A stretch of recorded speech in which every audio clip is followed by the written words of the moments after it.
The Economic Rebellion: How Women of Color Are Redefining Business Success Against All Odds. Good morning, everyone. Thank you for being here today. I want to start by acknowledging someone extraordinary, someone whose work has fundamentally challenged how we understand entrepreneurship in America. Alana Harper is not just a researcher or advocate, she is a revolutionary force reshaping our economic landscape. Through groundbreaking research that others were afraid to conduct and relentless advocacy that others lacked the courage to pursue, Alana has created pathways for countless women entrepreneurs who society told couldn't succeed. Her work doesn't just document disparities, it shatters myths and rebuilds possibilities. And without Alana's fearless dedication to truth, thousands of voices would remain silenced, thousands of businesses would never launch, and our economy would be immeasurably poorer for it. We think we understand what drives economic growth in America. We believe we know what successful entrepreneurship looks like. For generations, we've operated under a comforting myth that business is a meritocracy where the best ideas naturally rise regardless of who presents them. But what if this fundamental assumption is catastrophically wrong? What if the most powerful, untapped economic force in America is hiding in plain sight, systematically underestimated, underfunded, and actively suppressed? Let this sink in. Black women owned businesses have seen average revenue increases of 3.7%, dramatically outpacing the overall market. This isn't just impressive, it's revolutionary. These entrepreneurs are achieving extraordinary growth despite facing loan approval rates far lower than their male counterparts and interest rates significantly higher. This shatters everything we think we know about business success. It forces us to confront an uncomfortable truth. Our economy is built on a foundation of selective opportunity, not equal access. The conventional wisdom suggests that business success follows a predictable formula: a good idea plus adequate funding equals growth. But the experiences of women entrepreneurs, particularly women of color, reveal a far more disturbing reality. These entrepreneurs aren't succeeding because the system works for them. They're succeeding despite a system that actively works against them. When I spoke with Alana about this phenomenon, she shared something profound that has haunted me ever since. She said, these women aren't just building businesses, they're creating entirely new models of success that challenge the very foundation of American capitalism. They're proving that the greatest innovation isn't happening in Silicon Valley boardrooms. It's happening in communities that Silicon Valley has deliberately ignored. This isn't just about individual businesses growing. It represents a fundamental shift in how entrepreneurship can function as a vehicle for community transformation and economic justice. Let me share a story that illustrates this point. Maya Johnson launched her tech company after 15 years working for major corporations, where she repeatedly watched her ideas being attributed to male colleagues. When she finally decided to build her own company, she approached 27 venture capital firms. 26 rejected her outright. The 27th offered funding at terms that would have essentially transferred ownership of her company to the investors. Traditional funding closed its doors to her, not because her business model was flawed, but because she didn't fit the narrow profile of what an entrepreneur should look like. The banking system, designed around the patterns of majority entrepreneurs, failed to recognize the viability of her vision. But Maya refused to be defeated. Instead of abandoning her dream, she developed a community based funding model that not only provided the capital she needed, but created stakeholders genuinely invested in her success. Today, her company employs over 50 people, primarily from underserved communities, and serves as an economic anchor that has revitalized the neighborhood banks had redlined for decades. This isn't an isolated success story. It's part of a pattern that fundamentally challenges our assumptions about what drives business growth. Maya's story is being repeated thousands of times across America, largely invisible to mainstream business media that remains fixated on a narrow definition of entrepreneurial success. The question becomes, what might be possible if we redesigned our entrepreneurial support systems to recognize and nurture this kind of innovation? What economic renaissance might we unleash? Alana's research reveals three profound insights that should transform how we think about entrepreneurship in America. First, resilience isn't just a personal quality, it's a business strategy. Despite systemic barriers, women owned businesses, particularly those led by Black and Hispanic women, are experiencing remarkable growth.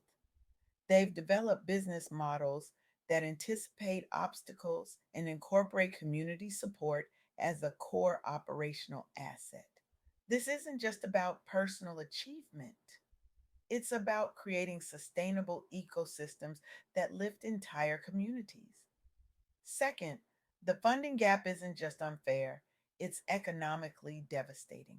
Women entrepreneurs face dramatically uneven funding opportunities, with loan approval rates significantly lower than men's. When Black women receive venture capital funding at less than 1% the rate of their white male counterparts, we're not just seeing bias, we're witnessing the systematic suppression of economic potential on a massive scale. Third, diversity in entrepreneurship isn't just a moral imperative, it's an economic necessity. The startup landscape shows persistent gender and race gaps that limit innovation and restrict economic growth. When entrepreneurship is concentrated among a narrow demographic slice, we get narrow solutions to narrow problems. We miss the transformative businesses that could address our most pressing societal challenges.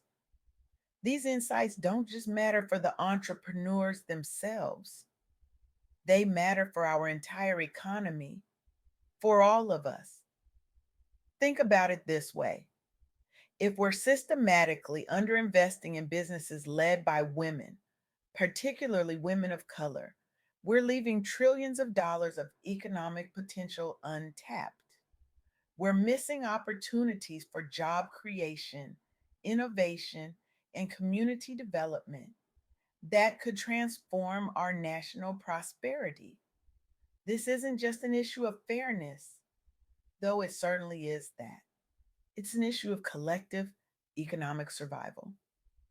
Let me illustrate this with another example from Alana's research. The BNC Dame 2C conference in New Orleans has evolved from a simple networking event into a powerful engine for systemic change. Women entrepreneurs don't just exchange business cards, they create transformative alliances that challenge entrenched systems of exclusion. Alana described watching a Black woman founder who had been rejected by 42 banks connect with an investor who immediately recognized the brilliance of her business model. Within months, her company secured the funding it needed, created 37 new jobs, and developed a product that addressed a critical health need in underserved communities. These gatherings aren't about inspiration, they're about revolution. They're creating alternate pathways to success that bypass traditional gatekeepers who have failed to recognize the value these entrepreneurs bring. But conferences alone can't solve the structural issues that create barriers for women entrepreneurs. We need to address the deeper inequities in our funding systems. This brings me to another critical area Alana highlighted: the venture capital industry itself. VC firms have historically been among the least diverse sectors in business, with fewer women and minorities in decision making roles than almost any other industry. This homogeneity directly translates to funding gaps for women and minority led startups. The numbers tell a damning story. Women led startups receive just 2% of available venture capital funding, despite evidence that diverse founding teams deliver better returns on investment. Black women founders receive less than 0.35% of venture capital, despite their businesses showing remarkable growth potential. This isn't just unfair to the entrepreneurs being overlooked, it represents catastrophic financial malpractice by investors missing opportunities for strong returns. The good news is that change is happening, though far too slowly. New investment funds focused specifically on underrepresented entrepreneurs are demonstrating that inclusion isn't just morally right, it's financially imperative.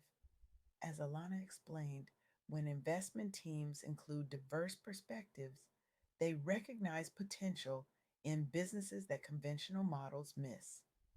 One fund that specifically invests in women of color entrepreneurs has generated returns 3.5 times higher than traditional VC firms over the past 5 years. This shift isn't happening nearly fast enough, but it is happening. And it's creating new possibilities for entrepreneurs who have been systematically excluded from traditional funding channels. What's particularly striking about these developments is how they challenge our conventional understanding of business success.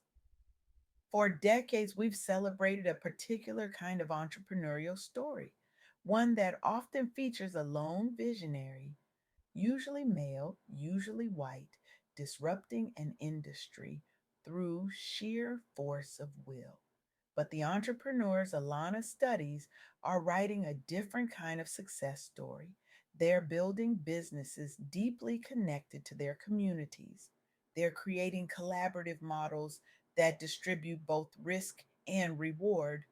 They're demonstrating that business can be a vehicle not just for individual wealth creation, but for community transformation. This isn't just a different approach to entrepreneurship, it's a fundamentally different vision of what business can and should accomplish in society. And it's working. These businesses aren't just surviving, they're thriving. They're creating jobs, generating wealth, and solving problems that larger, more traditional companies have overlooked or ignored.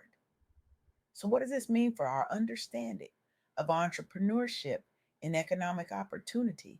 It means we need to radically rethink our assumptions about what drives business success. It means we need to redesign our funding systems to recognize and support diverse business models. And it means we need to celebrate and learn from entrepreneurs who are creating new pathways to prosperity. This isn't just about helping a specific group of entrepreneurs succeed, it's about unleashing the full creative and economic potential of our society. Imagine what might be possible if every entrepreneur with a viable business idea had access to the capital, mentorship, and support they needed to succeed. Imagine the businesses that might be created, the problems that might be solved, the communities that might be transformed. This isn't a utopian vision, it's an achievable goal if we're willing to challenge our assumptions and change our systems. The entrepreneurs leading this change aren't waiting for permission or validation. They're creating new models of success right now, despite the barriers they face. They're showing us what's possible when determination meets innovation. The question for each of us is, will we recognize and support this transformation?